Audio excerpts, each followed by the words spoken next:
Book of Job, chapter 35. Moreover, Elihu answered and said, Do you think this is right? Do you say my righteousness is more than God's?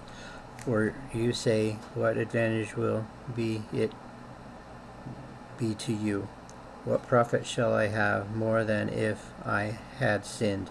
I will answer you, and your companions with you look into the heavens and see, and behold the clouds, they are higher than you. If you sin, what do you accomplish against him? Or if your transgressions are multiplied, what do you do to him if you are righteous? What do you give him? Or what does he receive from your hand? Your wickedness affects a man such as you, and your righteousness, son of a man. Because of the multitude of oppressions, they cry out. They cry out for help because of the arm of the mighty.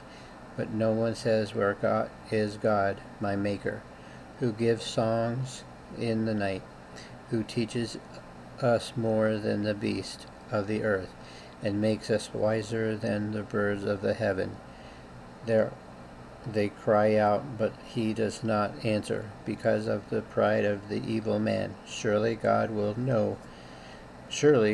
not listen to empty talk, nor will the Almighty regard it. Although you say you do not see him, yet justice is before him, and you must wait for him.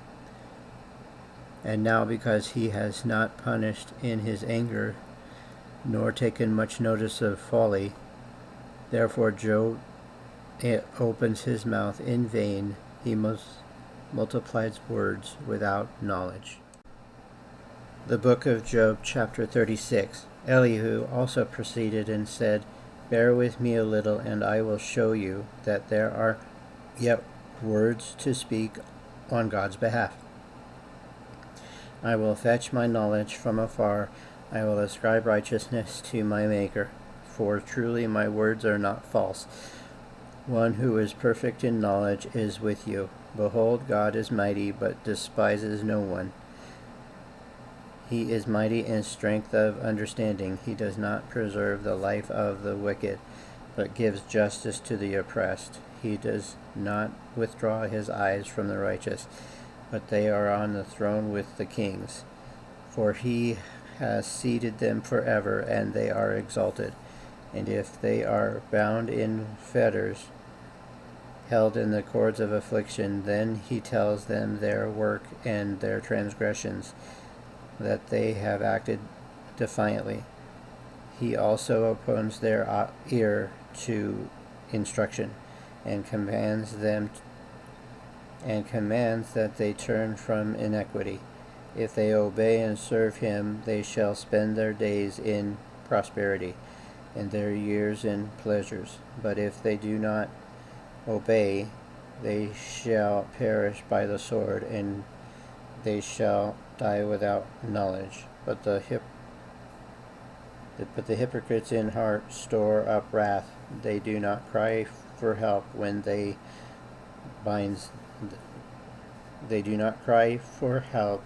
he binds them. They die in youth, and their life ends among the perverted persons. He delivers the poor in the afflictions, and opens their ears in oppression.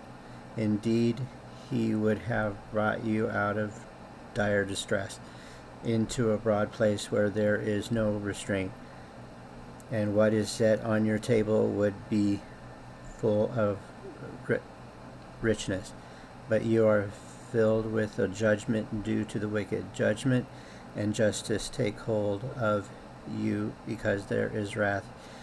Beware lest he takes you away with one blow, for a large ransom would not help you avoid it. Will your riches or all your mighty forces keep you from the distress? Do not desire the night when people are cut off in their place. They take heed Do not turn to iniquity, for you have chosen this rather than affliction.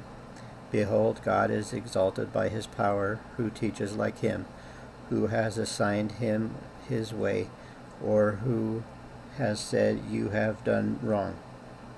Remember to magnify his work, or of which men have sung. Every one has seen it.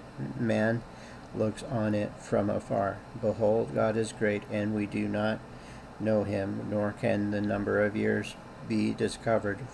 For he draws up drops of water, which distill as rain from the mist, which the clouds drop down, and pour abundantly on man. Indeed, can anyone understand the spreading of the clouds, the thunder of the canopy? Look, he scatters his light upon it, and covers the depths of the sea. For by these he judges the peoples. He gives food in abundance. He covers his hand with lightning, and it commands it to strike. His thunder declares it. The cattle also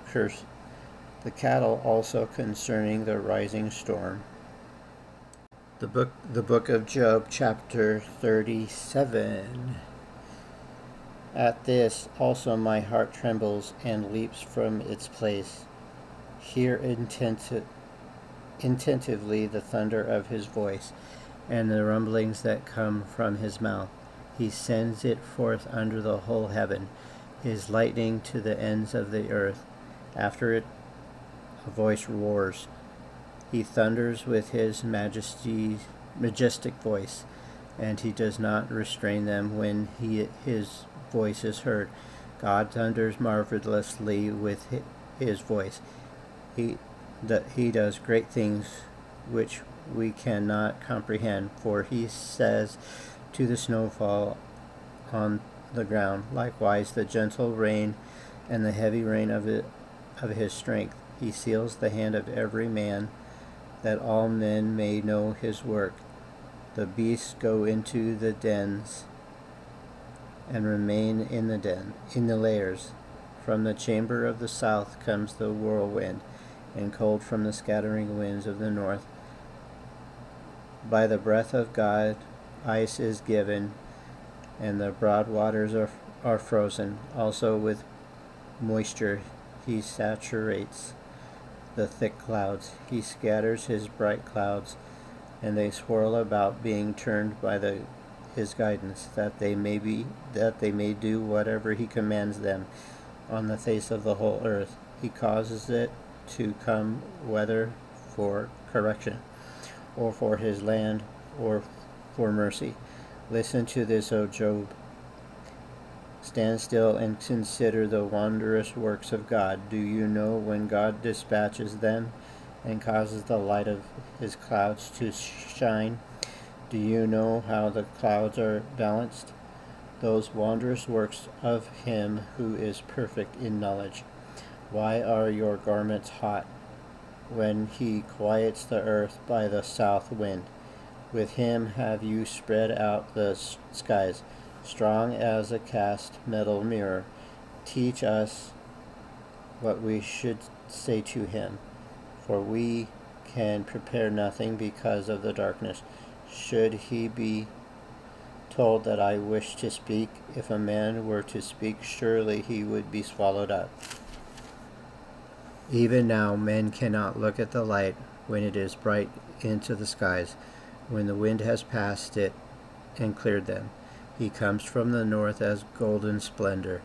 With God is awesome majesty. As for Almighty, we cannot find him. He is excellent in power, in judgment, and abundant justice. He does not oppress, therefore men fear him. He shows no partiality to any who are wise of heart. Well, today's reading was a little tough, but we got through it. I decided not to reread it 5-6 times like I usually do. Today's running late, so Like I said, it's just really for me, but I'm glad that you were a part of it if you listened. I hope you're having a great morning, afternoon, evening, whenever you're listening to this. I just hope you're having a grand old day. Bye, everyone. See you tomorrow.